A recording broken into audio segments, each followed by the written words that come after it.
Ini apa? Anjay. Kelompok desain grafis, Bu. Assalamualaikum warahmatullahi wabarakatuh. Waalaikumsalam warahmatullahi wabarakatuh. Kita dari kelompok 5 dengan membawakan materi ketenagakerjaan dan pengangguran akan mempresentasikan hasil kami pada hari ini.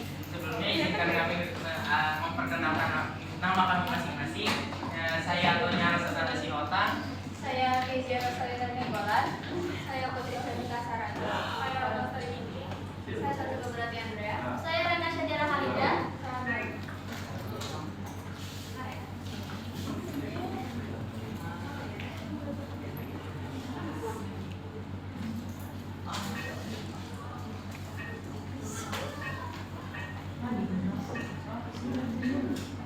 Bagian A ada ketenaga kerjaan.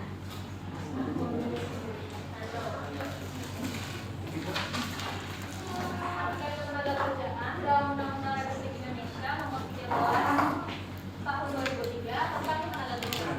Ketenaga kerja bisa dijelaskan sebagai segala hal yang berhubungan dengan tenaga kerja, belum selama dan sesudah masa ada. Sementara itu tenaga kerja adalah setiap orang yang mampu melakukan pekerjaan guna menghasilkan barang dan jasa untuk memenuhi kebutuhan sendiri ataupun masyarakat.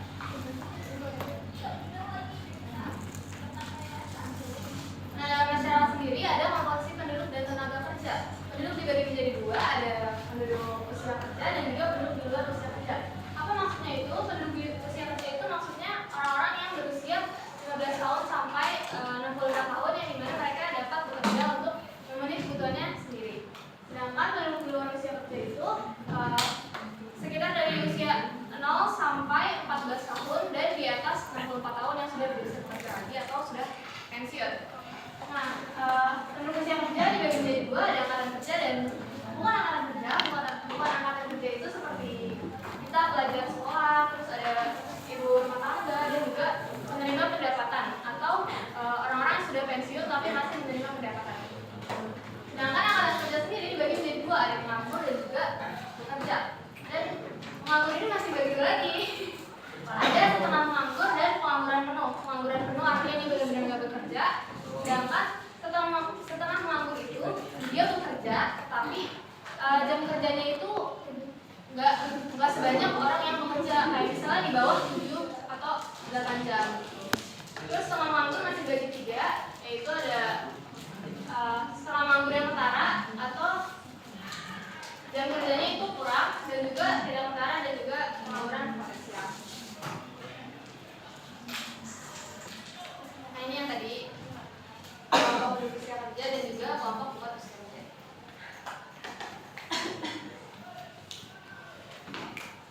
Oke, selanjutnya di sini ada jenis-jenis ketenaga kerjaan. Yang pertama itu bersifat berdasarkan sifat. Yang pertama ada tenaga kerja rohani atau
Tapi di Indonesia ini masih punya banyak banget permasalahan. Yang pertama ada jumlah angkatan kerja yang tinggi. Yang kedua ada tingkat pengangguran yang tinggi. Ini kita udah jelas banget banyak orang yang masih nganggur meskipun dari usia produktif. Yang ketiga tingkat pendidikan dan keterampilan yang masih rendah. Yang SD penyebaran angkatan kerja yang gak mantap. Dan yang E terakhir perekonomian kesejahteraan tenaga kerja yang masih belum maksimal.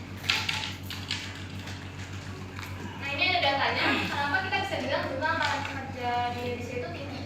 Nah menurut laporan BPS jumlah penduduk Indonesia pada Agustus 2022 itu sebanyak 275.773,8 juta jiwa. Nah kita bisa lihat kan penduduk Indonesia ini tuh banyak banget. Nah berdasarkan laporan tersebut jumlah usia kerja atau di atas 15 tahun yang tadi sudah saya jelaskan itu sebanyak 209,42 juta jiwa. Selanjutnya dari jumlah penduduk usia kerja tersebut sebanyak 143,72 juta jiwa masuk kategori angkatan kerja dengan rincian 135,3 juta jiwa pekerja dan 8,43 juta jiwa menganggur. Dengan demikian, tingkat partisipasi angkatan kerja atau TPAK Indonesia per Agustus 2022 adalah sebesar 68,63% dari jumlah penduduk usia kerja. Nah sebenarnya kenapa jumlah angkatan kerja di Indonesia itu banyak? Itu dipengaruhi sama banyaknya rakyat Indonesia. Kayak kita kan tuh termasuk negara dengan jumlah penduduk terbanyak keempat ya setelah Tiongkok, India dan juga Amerika. Nah itu sebabnya kita punya banyak banget jumlah angkatan kerja yang tinggi tapi ya lapangan kerjanya masih sempit.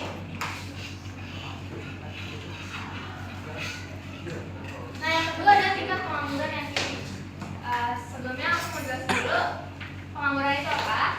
Pengangguran itu dapat didefinisikan sebagai orang masuk dalam lapangan kerja tadi tapi dia nggak punya pekerjaan atau dia lagi cari kerjaan, akhirnya dia nganggur aja gitu di rumah mungkin nggak ada kerjaan. Nah menurut laporan BPS hingga Agustus 2022 angka pengangguran Indonesia itu mencapai 8,4 juta jiwa dari total angkatan kerja sebesar 143,72 juta jiwa yang tadi sudah sertifikat.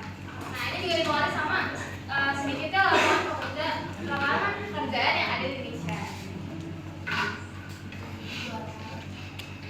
Terus yang saya itu ada tingkat pendidikan dan keterampilan yang masih rendah. Jumlah angkatan kerja berdasarkan survei angkatan kerja nasi bumi atau Sakernas yang dilakukan BPS pada Agustus 2022 itu sebanyak 103,72 juta jiwa orang. Dari data tersebut jumlah persentase pengangguran 5,85% atau 8,42 jiwa dari angkatan kerja nasional. Nah sebenarnya pengangguran itu juga dipengaruhi sama tingkat pendidikan dan keterampilan rendah. Kenapa begitu? Karena kalau kita mau apply bekerja nih, kita mau mendaftar bisa di suatu perusahaan, kita tuh perlu kan yang namanya pendidikan. Terus kita punya lulusan SMA atau kita seenggaknya kuliah lah kalau misalnya itu perusahaan-perusahaan ternama. Tapi di Indonesia sendiri ini menurut data ya ini masih banyak banget orang yang bahkan belum tamat SD. Sebenarnya nggak banyak banget sih, tapi kalau kita ngeliat dari sini ya itu terbilang cukup banyak juga ya. Jadi yang belum pernah sekolah atau belum pernah tamat SD itu ada, ini dari 2020 sampai 2022. Di 2020 ada 3,61%, 2021 3,61% juga, dan 2022 itu 3,59%. Sebenarnya kalau kita lihat dari sini dia agak berkurang ya, karena Indonesia kan udah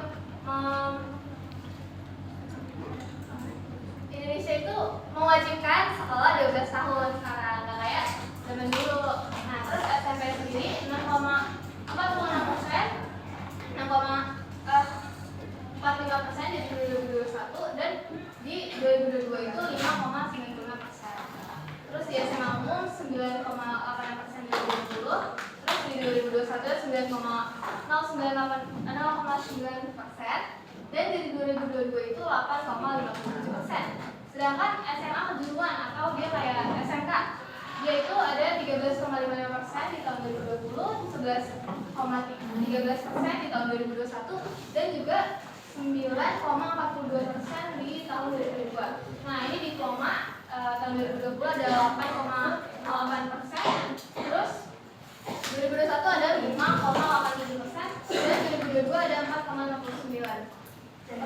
Nah terus ada yang universitas juga 7,32% tahun 2020, terus tahun 2021 5,98%, dan di 2022 nya 4,87%. 4,2%. Nah kalau kita lihat di sini sebenarnya dari tahun ke tahun itu dia orang-orang yang belum pernah sekolah itu makin berkurang ya. Sebenarnya ini kabar baik buat Indonesia, tapi ya, nah, tapi ini juga membuktikan kalau tingkat pendidikan dan keterampilan itu berpengaruh banget buat tenaga kerja.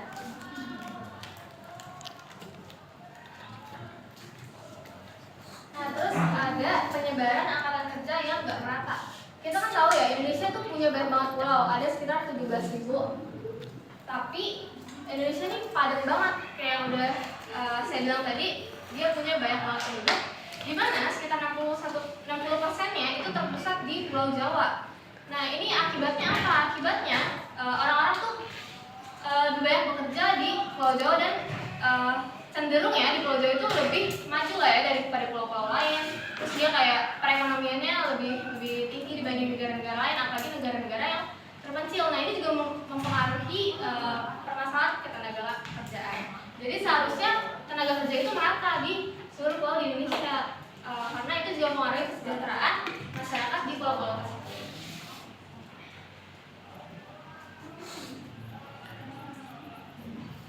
Nah terus yang terakhir ada perlindungan kesejahteraan tenaga masih belum maksimal. Supaya kita bisa lihat sendiri ya, kayak misalnya guru aja gitu, dia tenaga kerja tapi kayaknya tersiksa banget. Jam kerjanya panjang, gajinya juga cuma segitu-segitu aja. Nah ini juga termasuk permasalahan yang seharusnya diatasi sama pemerintah Indonesia, karena perlindungan kesejahteraan tenaga kerja Indonesia itu belum maksimal, dan hal ini dapat dilihat dari standar upah. Nah sekarang pun masih kita bisa lihat banyak pekerjaan yang sebenarnya itu berat, tapi upahnya itu masih rendah, nggak kayak di luar negeri. Tapi pajaknya juga kita tinggi.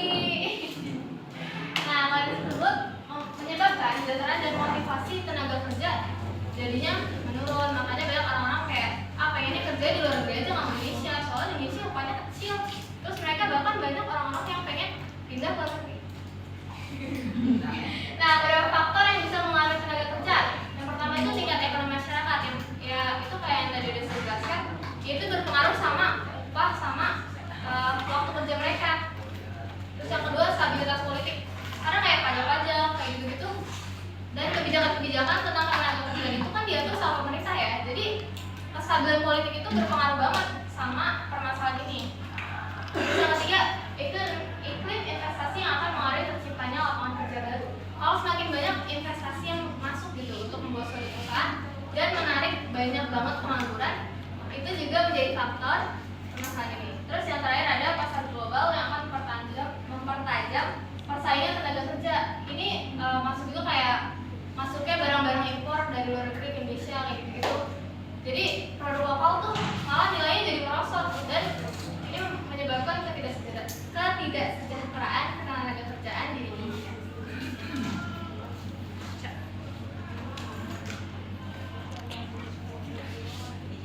Nah, oleh karena itu dari banyak permasalahan tersebut pemerintah punya banyak banget peran. Ini beberapa di antaranya. Pertama, menyusun dan mengawasi pelaksanaan berbagai peraturan tenaga kerjaan. Artinya pemerintah harus turut untuk membuat kebijakan yang mensejahterakan setiap orang yang bekerja di Indonesia. Terus yang kedua, meningkatkan kualitas dan produktivitas tenaga kerja. Ini juga bisa dengan cara penyuluhan sekolah-sekolah, itu sekolah yang harus merata di seluruh Indonesia supaya setiap tenaga kerja di Indonesia itu punya kualitas, bukan cuma kualitas tapi ada kualitas. Terus yang ketiga, mengembangkan kesempatan kerja dalam negeri. Artinya pemerintah ini harusnya lebih fokus untuk merekrut orang-orang dalam negeri. Pernah dengar nggak sih ada sekolah yang merekrut guru luar negeri? Nah itu harusnya itu kondisi yang memprihatinkan sih, karena di Indonesia sendiri masih banyak orang-orang yang sebenarnya punya kemampuan tapi dianggap kurang punya kredibilitas untuk bekerja karena dia asal dari Indonesia bukan dari luar negeri. Terus selanjutnya ada mengembangkan kesempatan kerja luar negeri. Nah, artinya pemerintah juga harus memberikan kesempatan, memberikan kemudahan untuk masyarakat mau bekerja di luar negeri. Terus ada perlindungan tenaga kerja tentunya ya, seperti mensosialisasikan standar pengupahan dan peraturan perundang-undangan tenaga kerja di Indonesia. Di mana pemerintah harusnya meratakan gitu loh kebijakan-kebijakan di Indonesia supaya upah dari para pekerja itu sesuai dengan jam kerjanya dan juga beban yang harus dipikulnya. Terus yang terakhir ada membina hubungan industrial dalam negeri dan juga internasional. Artinya Indonesia nggak boleh ketinggalan, jadi kita harus berhubungan sama luar negeri supaya kita bisa membangun perekonomian yang baik. Selanjutnya di sini adalah upaya untuk meningkatkan kualitas tenaga kerja. Nah, dalam upaya meningkatkan kualitas tenaga kerja ini ada 3 pihak yang berperan dalam upaya tersebut. Nah, 3 pihak itu ada pihak pemerintah, pihak swasta, dan pihak individu atau seorang itu lagi. Nah, pihak pemerintah ini memiliki upaya yang pertama adalah dengan mendirikan berbagai pusat latihan kerja yang memiliki tujuan untuk melatih para tenaga kerja untuk menjadi lebih terampil, lebih berinisiatif, dan juga lebih kreatif. Nah, contoh contoh pusat latihan kerja yang didirikan oleh pemerintah itu ada BLK atau Balai Latihan Kerja. Lalu ada meningkatkan mutu sekolah kejuruan. Nah, kenapa pemerintah harus meningkatkan sekolah kejuruan? Karena sekolah kejuruan ini dapat memberikan dampak untuk mengurangi adanya pengangguran yang terlalu tinggi. Gitu. Jadi sekolah kejuruan dapat berpotensi untuk mengembangkan kemampuan dan bakat yang dimiliki oleh siswa sehingga dapat dilatih dan mereka siap untuk ke dunia pekerjaan. Nah, selanjutnya adalah menciptakan kondisi yang kondusif bagi para penanam modal, bagi para transmigrasi, dan juga bagi para keluarga berencana. Nah, menciptakan suasana kondusif ini maksudnya dengan pemerintah berupaya untuk menciptakan lingkungan atau situasi yang menyejahterakan bagi para penanam modal, bagi transmigrasi, dan juga bagi keluarga berencana. Nah, kalau bagi penanam modal itu, pemerintah berupaya untuk mengamankan sistem penjualan saham gitu. Jadi ketika si investor ini menjual saham kepada perusahaan lain itu diamankan oleh si pemerintah sehingga tidak terjadinya adanya penipuan. Nah, kalau bagi transmigrasi itu pemerintah berupaya untuk memberikan infrastruktur dan fasilitas yang memadai bagi para pekerja yang misalkan dia dari Jakarta pindah ke Ambon. Nah, itu mereka tenaga kerja yang pindah dari Jakarta ke Ambon ini akan difasilitasi dengan baik oleh pemerintah sehingga dia merasa aman di sana. Dan ini dapat upaya ini dapat mengatasi masalah yaitu meningkatkan kesejahteraan tenaga kerja. Dan selanjutnya adalah dari pihak swasta. Nah, kalau dari pihak swasta itu yang pertama mengadakan kerjasama dengan sekolah atau kampus dengan menyediakan kesempatan kerja praktik atau magang. Nah, jadi nanti pihak swasta ini akan bekerja sama dengan sekolah atau kampus yang nanti mereka akan kerjasamakan itu nanti mereka akan memberikan kesempatan bagi para mahasiswa dan bagi para siswa yang ada di kampus atau sekolah itu untuk bisa melakukan kerja praktik dan juga magang agar mempersiapkan mereka untuk bisa bekerja di dunia pekerjaan. Nah, selanjutnya adalah melakukan program magang. Nah, ini sebenarnya sama seperti yang ini. Nah, selain 2 upaya ini, ada juga pihak swasta mengupayakan untuk memberikan biaya pendidikan yang baik bagi para mahasiswa atau siswa yang berprestasi tinggi. Nah, itu contohnya beasiswa untuk yang berprestasi. Nah, selanjutnya ada dari pihak individu atau seorangnya itu. Nah, kalau dari pihak individu itu, si individu ini harus membekali diri dengan berbagai pengetahuan dan keterampilan yang dibutuhkan saat dunia kerja. Jadi kalau misalnya nih, si individu ini pengen menjadi seorang pengacara. Nah, kalau dia pengen menjadi pengacara, berarti dia harus menguasai pengetahuan hukum gitu. Nah, sehingga dia lebih siap menjadi seorang pengacara. Nah, kalau untuk menanamkan yang kedua adalah menanamkan jiwa wirausaha. Nah, si individu ini harus menanamkan jiwa wirausaha karena bekerja itu bukan berarti bekerja di perusahaan orang lain saja atau menjadi budak korporat, tapi bisa juga bekerja secara mandiri atau sendiri gitu. Dengan menanamkan jiwa wirausaha ini, seseorang dapat membuka usaha seperti mungkin berternak ayam atau berternak sapi yang dapat memberikan penghasilan. Nah, kalau untuk mengembangkan kemampuan dan bakatnya itu sama seperti yang menanamkan jiwa dan jiwa wirausaha.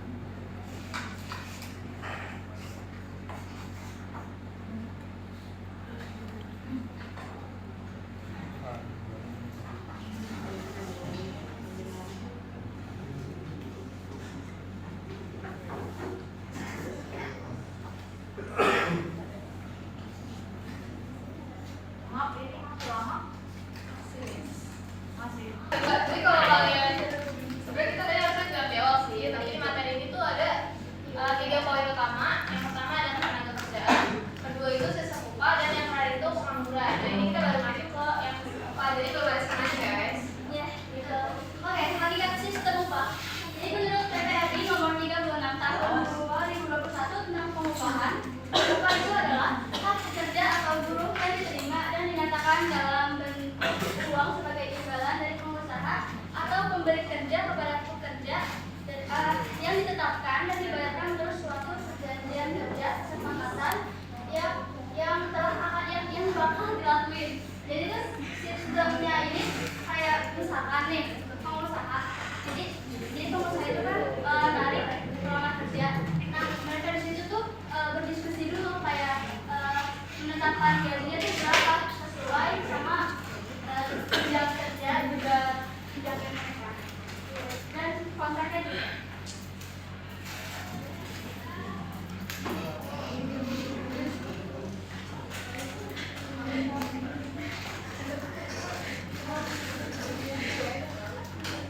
Di sini ada kebijakan pengupahan. Nah, kebijakan pengupahan itu ada meliputi yang pertama ada upah minimum, yang kedua ada struktur dan skala upah, lalu ada upah kerja lembur, ada juga upah karena tidak masuk pekerjaan atau tidak melakukan pekerjaan karena alasan tertentu, dan bentuk dan cara pembayaran upah, dan juga hal-hal yang dapat dihubungkan dengan upah. Dan yang terakhir adalah kita akan bahas upah sebagai dasar perhitungan atau pembayaran hak dan kewajiban lainnya.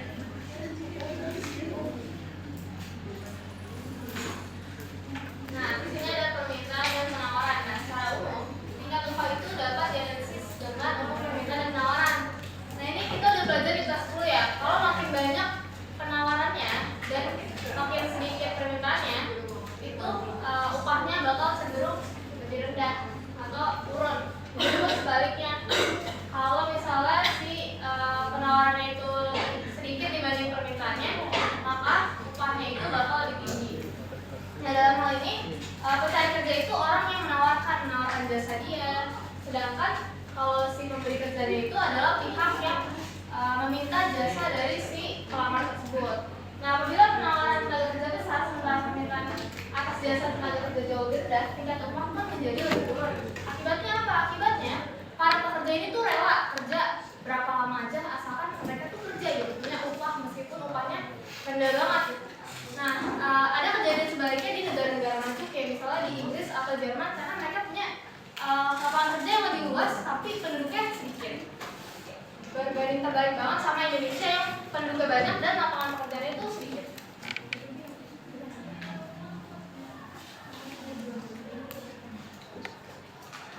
Nah, selanjutnya di sini ada jenis upah.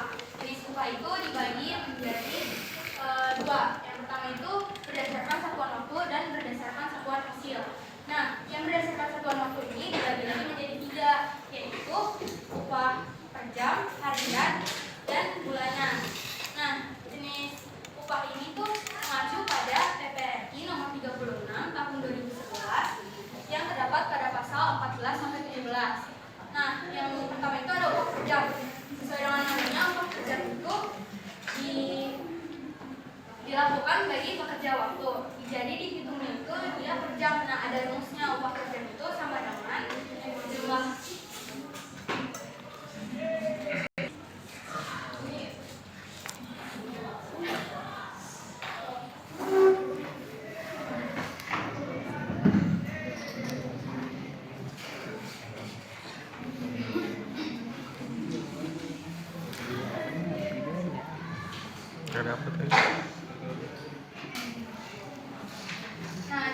rumusnya cara cari upah per jam itu upah per jam sama dengan upah sebulan dibagi 126. Nah, kenapa 126? Sebenarnya itu udah ada di dalam peraturannya, peraturan perundangan Republik Indonesia nomor 36 tahun 2011, ada di pasal 16 ayat 4. Nah, selanjutnya yang kedua ada upah harian. Nah, upah harian ini dilakukan berdasarkan jumlah kehadiran karyawannya. Nah, yang ketiga ada upah per bulan. Sesuai dengan namanya, upah per bulan itu diberikannya pada tanggal yang sama secara teratur setiap bulannya. Contohnya kayak kalau per jam itu mungkin kayak guru honorer kan mereka dibayar per jam ya. Terus kalau harian itu kayak buruh atau kuli bangunan. Nah, kalau per bulan itu kayak guru-guru kantor.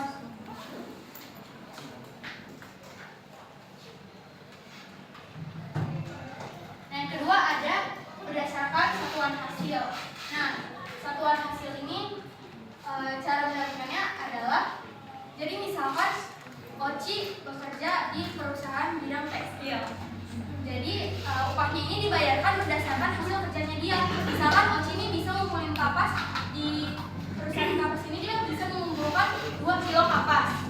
Nah, jadi nanti dibiayai nih, dikasih harganya. Misalkan 1 kilo kapas tuh berapa? Nah, Oci tuh dapetnya 2 kilo kapas. Jadi nanti harga per kilonya ini dikali dengan hasilnya Oci dapat barang itu hasilnya. Terus di dalam masyarakat juga ada upah borongan. Nah, apa sih upah borongan? Nah, upah borongan itu adalah upah yang terdapat kesepakatan antara pengusaha dan pekerjanya. Jadi misalkan Fatur sama Apip mau bangun rumah. Nah, Fatur ini tukangnya, terus Apip tuh masih kawin ke Atoy kalau misalkan nih gue masih lu 2M, tapi lu harus selesai rumah gue ya gitu. Jadi mau nggak mau Apip harus selesaiin rumah ini dengan harga 2M. Mau itu tuh mau misalkan dia lembur kayak atau kayak nggak ada upah tambahannya. Jadi udah kesepakatan antara si pengusaha sama si pekerjanya.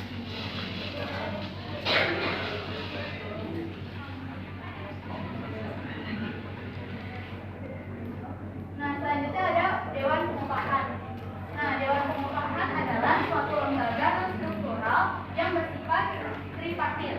Nah, lembaga struktural itu adalah lembaga yang dibentuk di luar dari lembaga eksekutif, legislatif, dan yudikatif. Jadi, lembaga ini tuh dibuat berdasarkan UU, PP, dan Perpres. Nah, tripartit itu apa sih?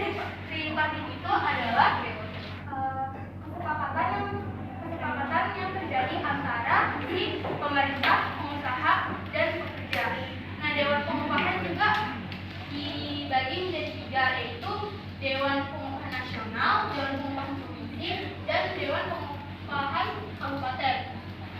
Yang pertama ada Dewan Pengupahan Nasional. Nah, Dewan Pengupahan Nasional ini dibentuk oleh Presiden. Tugasnya itu sebenarnya mereka tiga-tiganya ini tugasnya sama, yaitu memberikan saran dan pertimbangan.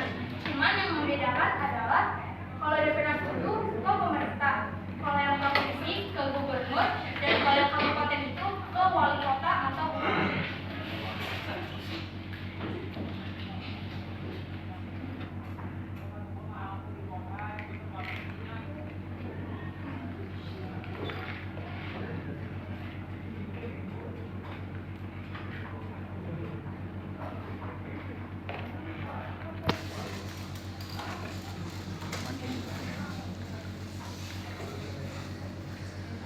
Di sini ada kesepakatan pemberi kerja dan penerima kerja. Penerimaan dan penawaran tenaga kerja bertemu pada saat wawancara seleksi kerja. Dalam wawancara tersebut, kedua belah pihak melakukan tawar-menawar tentang tenaga kerja, tentang jam kerja dan upahnya. Jadi maksudnya itu pemberi kerja dan penerima kerja ini melakukan perjanjian atau kontrak antara kedua pihak, si pemberi kerja atau perusahaan dan si penerima kerja atau karyawan. Dalam kesepakatan tersebut, mereka menetapkan adanya hak, kewajiban, dan tanggung jawab. Contohnya itu kayak durasi kontrak, deskripsi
dibagi sama 25.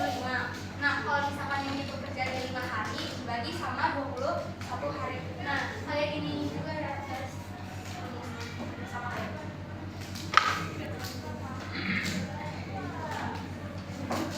Yaitu bagian pengangguran. Nah, jadi sini ada 3 pengangguran. 3 pengangguran itu adalah perbandingan antara jumlah pengangguran dengan jumlah angkatan kerja yang didasarkan dalam kurun waktu tertentu dan dipresentasikan. Nah, kalau peningkatan jumlah angkatan kerja di suatu negara nggak diimbangi dengan peningkatan daya serap lapangan kerja, tingkat pengangguran di negara tersebut itu bakalan tinggi. Tapi sebaliknya, kalau misalkan peningkatan jumlah angkatan kerja di suatu negara tersebut diimbangi dengan peningkatan daya serap lapangan kerjanya, tingkat pengangguran di negara tersebut itu bakal rendah. Nah, di situ bisa dilihat ya, di Indonesia tuh didominasi penganggurannya sama lulusan SMA atau SMK ke bawah.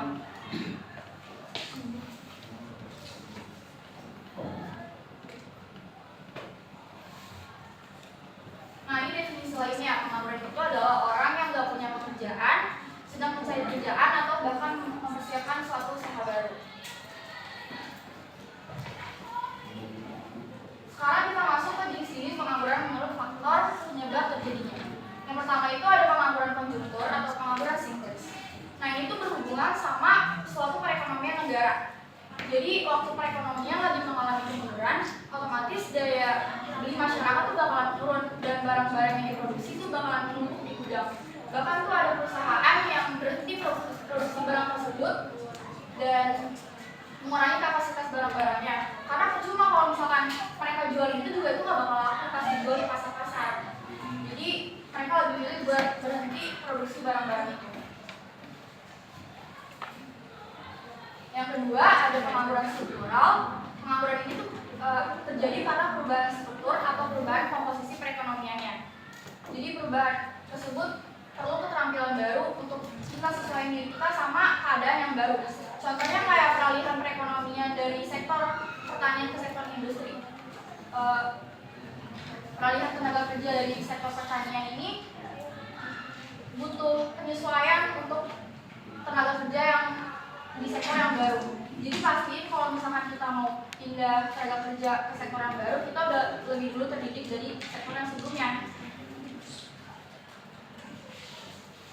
Yang ketiga ada pengangguran fiksional. Ini tuh penganggurannya terjadi karena dia punya kesulitan temporer dalam mempertemukan pemberi kerja sama pelamar kerjanya. Yaitu karena pemberi kerjanya tuh kayak selalu mengharapin kualitas yang tinggi buat si penerima kerjanya, sedangkan penerima kerjanya itu butuh waktu buat menerima dan dia itu butuh butuh menentukan untuk pilihannya dia sendiri supaya kerjaan yang dia dapat tuh sesuai sama yang dia mau dan fasilitasnya tuh memadai. Jadi si pelamarnya juga ini butuh waktu buat terima itu dan bisa juga disebabkan karena faktor jarang atau enggak dia kurang dapat informasi. Lalu yang terakhir ada pengangguran musiman. Ini tuh terjadi karena adanya pergantian musim. Jadi ada waktu di mana ada waktu yang nggak pakai karena pekerjaannya itu dari satu musim ke musim lainnya. Contohnya kayak di sektor pertanian. Jadi setelah petani panen sampai ke musim tanam, terus petani ini udah nggak kerja, itu disebut pengangguran musiman. Nah, selanjutnya ada jenis pengangguran menurut lama waktu kerja. Nah, jenis pengangguran menurut lama waktu kerja ini itu ada 3. Nah, yang kita akan bahas pertama adalah pengangguran terbuka atau open unemployment.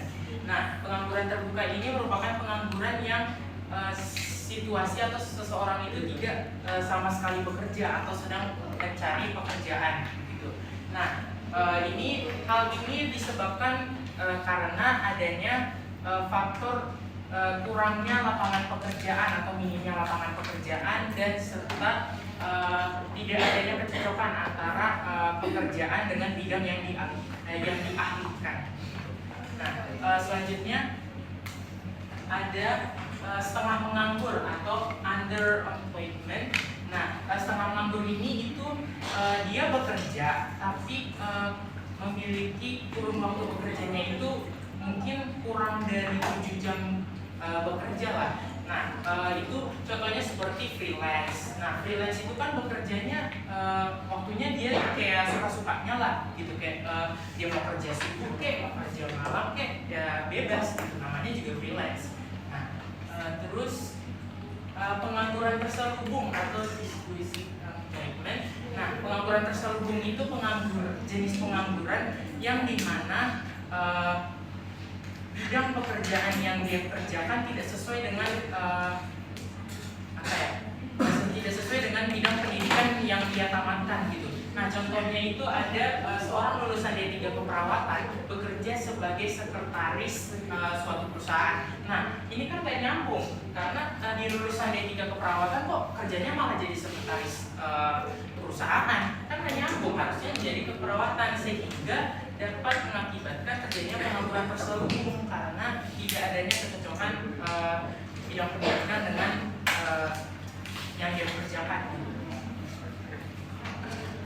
Nah, lalu pengangguran itu juga berdampak kepada pendapatan nasional dan pendapatan per kapita.